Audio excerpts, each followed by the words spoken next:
Bab 4. Tidak pernah menyerah. Silakan adik perhatikan semut yang lagi berjalan rapi bersama teman-temannya. Mereka termasuk hewan yang paling rajin. Pernahkah adik mencoba menghentikan jalannya sederet semut? Apakah mereka berhenti total dan menunggu sampai rintangan itu berlalu? Tidak sama sekali. Mereka akan mencoba berjalan ke kiri atau ke kanan. Mereka juga berusaha mengitari rintangan. Bahkan mereka akan mendaki rintangan agar dapat menyeberang ke jalan bebas hambatan. Berapa kali pun rintangan dihadapkan, mereka akan terus mencari jalan yang lain. Mereka tidak akan berhenti mencoba sampai mendapat jalan keluar. Wow, super keren ya. Yuk kita perhatikan kegigihan semut dalam kehidupan sehari-hari. Sebagai contoh, misalkan adik sulit menghafal surah Al-Ghoshiyah. Jangan langsung berkata, kayaknya aku nggak bakalan bisa menghafal surah ini karena lumayan panjang. Jangan. Langkah pertama adalah silakan pinjam otak orang lain. Silakan bertanya ke ibu, Bu, apakah yang harus aku lakukan supaya aku bisa menghafal surat Al-Ghoshiyah? Kalau ibu tak bisa menemukan jawaban, jangan langsung menyerah. Tanya ke kawan, guru, atau siapapun yang sudah hafal. Gimana kiat supaya mudah menghafal? Dik, Allah merancang otak kita dengan sangat canggih, sehingga jutaan manusia hafal Quran. Saya yakin kamu pintar kok, hanya susah menghafal. Bukan karena nggak bisa menghafal, tapi karena motivasi yang kurang. Contoh lagi, saya menugaskan kamu untuk menghafal Al-A'la, dan Al-Ghoshiyah dalam waktu 2 hari. Apakah bisa? Mungkin kamu akan mengatakan, saya tidak bisa. Baiklah, nggak apa-apa. Sekarang saya tambahin sedikit motivasi, Dik. Jika kamu bisa menghafal Al-A'la dan Al-Ghoshiyah dalam waktu 2 hari, maka saya akan memberimu hadiah duit 200 juta rupiah cash. Apakah adik sanggup? Mungkin semua anak menjawab sanggup. Hal itu membuktikan bahwa semua manusia itu kurang menghafal, hanya kurang motivasi. Bahwa semua manusia itu kuat menghafal, hanya kurang motivasi. Ketika menemui kesulitan saat menghafal pelajaran sekolah, please jangan langsung berkata, saya tak bisa. Jangan. Silakan berpikir, apa yang harus aku lakukan supaya bisa menghafal atau menguasai semua mata pelajaran di buku-buku ini. Ketika adik bertanya dengan pertanyaan kreatif seperti itu, maka otomatis otak akan berusaha menemukan jawaban. Biasanya 5 menit lagi, sejam lagi, atau sehari lagi, maka jawaban itu akan muncul di pikiran adik. Saatnya mengambil keteladanan dari makhluk Allah yang bernama semut.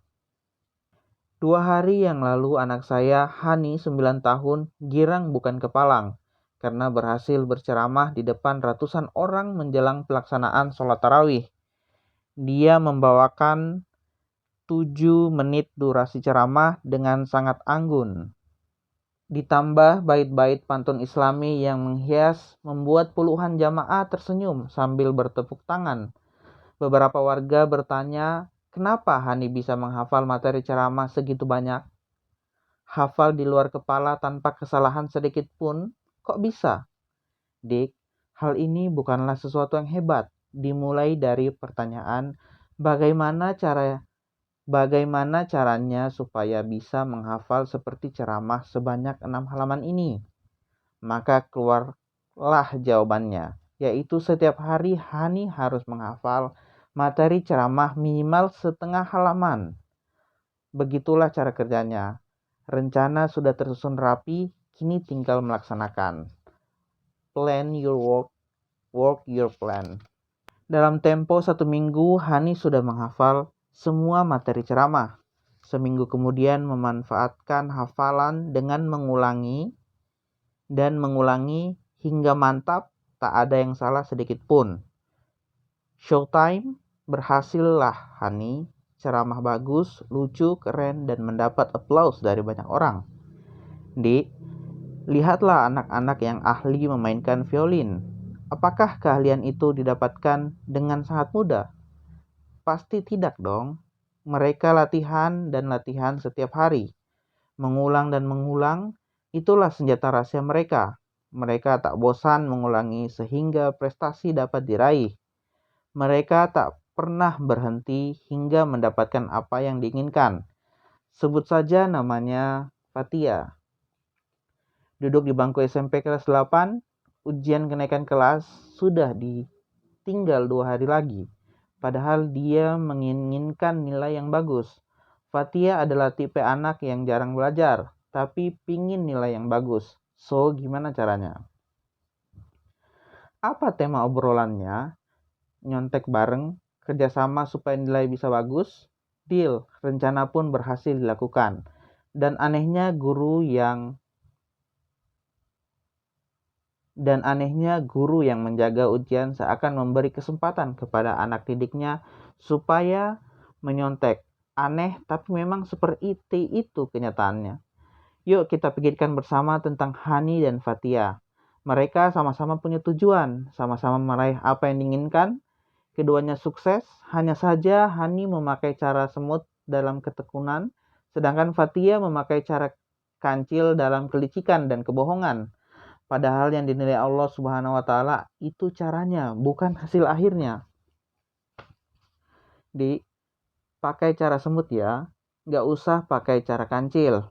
Iya sih, bisa berhasil, nilai bagus, bisa ketawa ketiwi bersama teman seperjuangan, tetapi kemenangan seperti itu bukanlah kemenangan sejati. Itu kemenangan kosong. Sedikit pun tak ada yang menghargai. Jika kamu punya tetangga yang kaya raya, tapi sumber keuangannya dari hasil mencuri uang negara, apakah kamu masih bisa menghargainya? Jika kamu mendapatkan hadiah laptop Core i7 dari saudaramu, tapi ternyata ada kabar bahwa sebenarnya laptop itu hasil curian, apakah kamu masih bisa enjoy menggunakannya? Ingatlah bahwa tak ada jalan pintas untuk mencapai tujuan yang kita inginkan. Gak ada. Menghafal Quran dimulai dari satu ayat demi satu ayat. Bertahun-tahun, pedagang yang sukses dimulai dari satu pelanggan demi satu pelanggan yang lain. Bangunan yang gagah dimulai dari satu batu bata demi satu batu bata yang lain. Tak ada jalan pintas. Jika kamu lebih suka mengadopsi, tak ada jalan pintas. Jika kamu lebih suka mengadopsi kelicikan kancil dalam pencapaian tujuan, you are nothing. Kamu takkan bisa jadi apa-apa. Anak SMA ikut kursus bahasa Inggris TOEFL. Ada juga yang karena malas menghafal tapi pingin dapat sertifikat, akhirnya beli sertifikat. Iya sih, anak itu mempunyai sertifikat bahasa Inggris terkenal. Tapi ketika dia ikut tes perusahaan internasional dengan pengantar bahasa Inggris, apakah dia bisa? Kita sekolah tidak dididik untuk menjadi licik. Kita sekolah supaya mencintai ilmu, mencintai hafalan, mengisi otak dengan ilmu yang bermanfaat. Bukannya main licik-licikan seperti kancil. Ada yang nyelonong, Pak, saya tuh orangnya mudah bosan. Mohon dipahami bahwa bosan itu merupakan penyakit hati yang harus diobati. Iya, serius diobati. Kenapa? Pertama, kebohongan mengeringkan energimu. Jika bosan kumat, persis kayak HP yang lobet, gak ada daya sama sekali, sehingga tak bisa memberi manfaat sedikit pun. Kedua, kebosanan adalah penyebab utama kriminalitas. Seorang pemuda yang dihinggapi penyakit bosan, tak segan membuka situs porno, akhirnya dia mempunyai ide-ide untuk berzina atau bahkan memperkosa. Kalau udah gini bahaya kan? Ketiga, kebosanan membuat otak tumpul. Lagi bosan, disuruh menghafal surah An-Naba. Gimana hasilnya? Paling-paling cuma bisa menghafal 1 atau 2 ayat. Habis itu blank deh. Keempat, kebosanan menghentikan kegiatan belajar. Kebetulan saya adalah guru ngaji. Pada beberapa murid, saat menghafal surah-surah pendek, wajahnya begitu lesu, bosan, malas, dan selalu bertanya, "Pak Nur, selesai ngaji jam berapa?" Durasi mengaji 1 jam. Mereka bertanya hampir 5 kali dan dengan pertanyaan yang sama. "Pak, ngajinya kurang berapa menit lagi?" Setelah mengaji, mereka main PS. Silakan perhatikan wajahnya. Begitu bersemangat, cerah, bahkan duduk 3-6 jam tanpa beranjak, mereka tidak mengeluh. Di suatu pulau agak terpencil di daerah Kepulauan Riau, hampir 50% santri-santri saya putus sekolah. Kenapa, Bos? Kenapa? Bosan. Kalau kita yang ada di Pulau Jawa berangkat sekolah dengan naik motor 15 menit, sudah sampai, sedangkan mereka harus naik perahu bot menyeberang ke pulau lain untuk bersekolah. Berat di ongkos, pulang pergi menghabiskan lebih Rp30.000 per anak. Padahal mereka hanya nelayan miskin. Masuk pesantren ada juga beberapa yang bosan. Saat azan subuh berkumandang, ada santri perempuan yang rela bersembunyi di plafon rumah hanya supaya bisa menghindari sholat subuh. Kenapa? Bosan. Kelima, kebosanan adalah penyakit dan seperti semua penyakit itu sangat buruk. Si bosan lagi berangkat kuliah, bangun jam 6, tidak sholat subuh, pinginnya tidur, karena dalam hati dia tidak menyukai belajar. Dia kuliah karena terpaksa, bukan karena niat mencari ilmu. Motornya di start, dia mulai mengendarai motor. Kebetulan jalannya sedang macet-macetnya. Aduh, kalau dihitung sudah belasan kali dia memaki pengen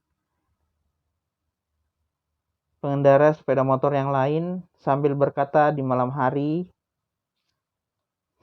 Motornya di start, dia mulai mengendarai motor barunya. Kebetulan jalan sedang macet-macetnya. Aduh, kalau dihitung sudah belasan kali dia memaki pengendara sepeda motor yang lain. Sambil berkata dalam hati, "Aduh, kenapa nasibku tak berubah juga ya? Bosan, bosan, bosan." Sampai kampus, dia duduk di meja sambil memandangi ruangan kelas sambil bergumam, "Aduh, sudah 3 tahun begini terus, kapan bisa berubah ya?" Solusi mengatasi kebosanan. 1. Cintailah ilmu. Silahkan sekolah bukan karena rutinitas belaka, tapi karena ingin mencari ilmu sebanyak-banyaknya.